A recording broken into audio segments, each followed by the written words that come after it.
नमस्कार, तपाईहरुलाई स्वागत छ नेपाल अनलाइन स्कुलको युट्युब च्यानलमा र आज हामी क्लास 10 को अप्सनल म्याथमेटिक्स को अर्थमेटिक सिक्वेन्स को लेक्चर 2 भिडियोमा छौं र आज हामी यसको चाहिँ लङ क्वेशन गर्न गइरहेका छौं। यो सिक्वेन्स एन्ड सिरिजमा हामीले पढ्नुपर्ने एउटा टपिक छ arithmetic sequence and arithmetic series हो। त्यसको हामीले एउटा सर्ट भिडियो अर्थात त्यसको लेक्चर 1 भिडियो हामीले बनाएर युट्युबमा अपलोड गरिसकेका छौं। त्यो भिडियो अवश्य पनि हेर्नु होला र आज हामी यसको लङ क्वेशन चाहिँ गर्न गइरहेका छौं। सो सुरुमा हामीले क्वेशन नम्बर 1 लिएर आएका छौं। ल हेरौं सबैभन्दा सुरुमा है त यो क्वेशनले के भनेको रहेछ अनि यो क्वेशन हामी फटाफट सल्भ गर्न जाउँ। र यहाँ युज हुने जति पनि फर्मुलाहरु छन् ती फर्मुलाहरुको बारेमा हामीले अगाडि नै डिस्कस गरिसकेका छौं यो सर्ट क्वेशनको भिडियोमा। तर तपाईले चिन्ता नलिनु होला, यहाँ फर्मुला आएपछि म तपाईहरुलाई भनिहाल्छु है। ल सो हेर्नुस्, if fourth and 14th terms of an arithmetic sequence are 36 and -4 respectively, find the term whose value is 24. अब क्वेशनले के भनिरहेको रहेछ त भन्दाखेरि फोर्थ टर्म र 14th टर्म दिएको छ के को अर्थमेटिक सिक्वेन्स को। त in an arithmetic sequence is fourth term भनेको t4 कति दिएको छ 36 दिएको छ। त्यस्तै अर्को कुन दिएको छ, अर्को दिएको छ 14th टर्म t14 पनि दिएको छ -4। ठीक छ। ल हेर्नुस्, फोर्थ टर्मलाई हामी के लेख्न सक्छौं a + 3d लेख्न सक्छौं = 36 है। 14 टर्मलाई के लेख्न सक्छौं a + 13d लेख्न सक्छौं, यो भनेको 4 हुन्छ है। अब के निकाल्नु भनेको छ find the term whose value is 24 भनेको 24 कुन टर्म हो त भन्दाखेरि निकाल्नु पर्ने छ। सो tn भनेको यदि 24 चाहिँ nth टर्म हो भने n भनेको कति हुन्छ निकाल्नु भनेको छ यसले है। 24 कति औं टर्म हो, फर्स्ट टर्म हो भने t1 हुन्छ, सेकेन्ड टर्म हो भने t2 हुन्छ, nth टर्म हो भने tn हुन्छ। त मैले के माने 24 भनेको nth टर्म हो। त nth टर्म हो भने n को भ्यालु कति त्यो निकालेपछि आइहाल्यो कति टर्म हो भनेर हो। सो अब हामीले यसलाई सल्भ गर्न जाउँ। हेर्नुस् है त t4 भनेको a + 3d हुन्छ, t5 फिफ्थ टर्म भनेको a + 4d, सिक्स्थ टर्म भनेको a + 5d हुन्छ यो अर्थमेटिक सिरिजमा। सो यहाँबाट a को भ्यालु कति आयो, a को भ्यालु आयो 36 - 3d। यसलाई क्वेशन 1 भन्न सकियो। सो अब यो जुन a को भ्यालु छ यो a को भ्यालु लगाएर यहाँ हाल्दिनु नै, हाल्दिनु त a को भ्यालु कति हुन्छ 36 - 3d छ।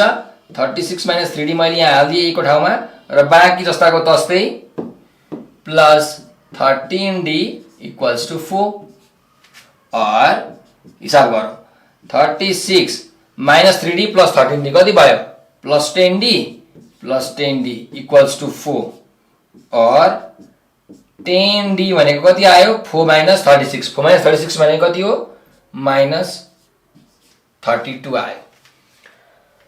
सो -32 आयो भने d को भ्यालु कति आयो, d को भ्यालु कति आयो हेर्नुस् त -32/10 आयो। सो क्याल्कुलेसन गर्ने हो भने 2 5 जा 216 जा।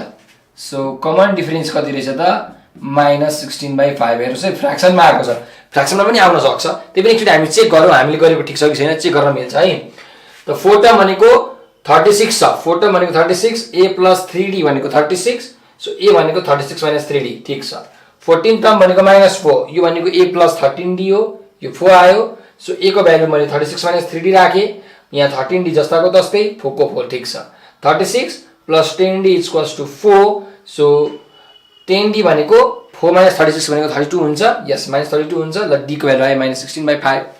अब हामी के निकाल्नु पर्यो त भन्दाखेरि यो 24 भनेको कति औं टर्म हो त मैले लेखिसकेको छु nth टर्म भनेर। सो हामीलाई के थाहा छ त हामीलाई थाहा छ nth टर्म भनेको a + n - 1d हुन्छ, यो फर्मुला हो। सो nth टर्म भनेको हाम्रो कति छ 24 छ। a को भ्यालु हामीलाई थाहा छ, a को भ्यालु कति हो, ल a को भ्यालु हामी निकालेको छैनौँ है, a को भ्यालु निकालौँ। ल d को भ्यालु आयो भने a को भ्यालु कति हुन्छ, देयरफोर a भनेको 36 - 3, d भनेको कति छ -16/5 छ।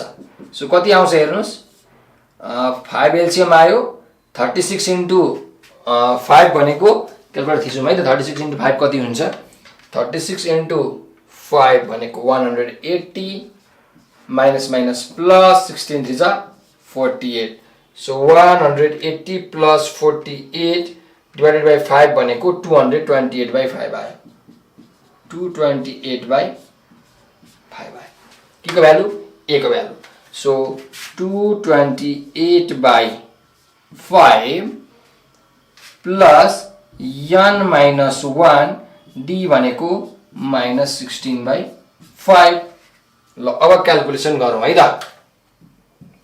हामीलाई के निकाल्नु पर्यो n को भ्यालु निकाल्नु पर्यो त्यसो भए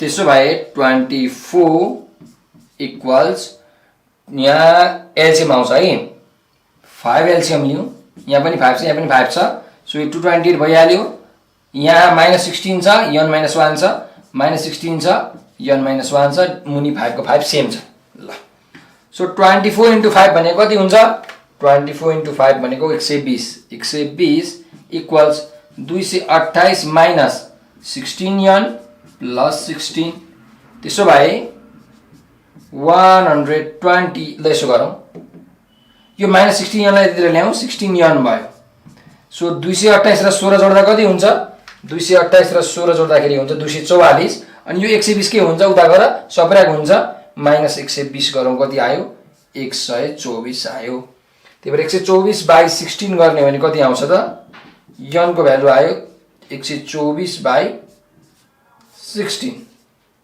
सो यो भनेको 31/4 आयो सो 31/4 टर्म रहेछ हाम्रो कुन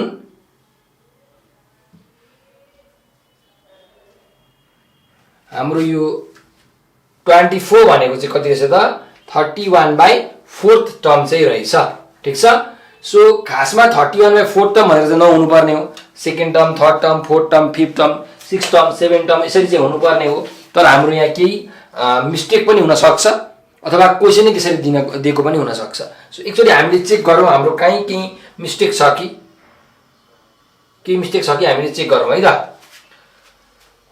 यो फेरि एकचोटी हेरौँ t4 भनेको फोर्थ टर्म छ t4 भनेको a + 3d = 36 a भनेको 36 - 3d नो प्रब्लम 14 टर्म भनेको a + 13d = 4 सरी हो यहाँ मिस्टेक भएछ नि त हेर्नुस् त यहाँ के हुन्छ यहाँ -4 हुन्छ हो त्यही मिस्टेक भएको रहेछ है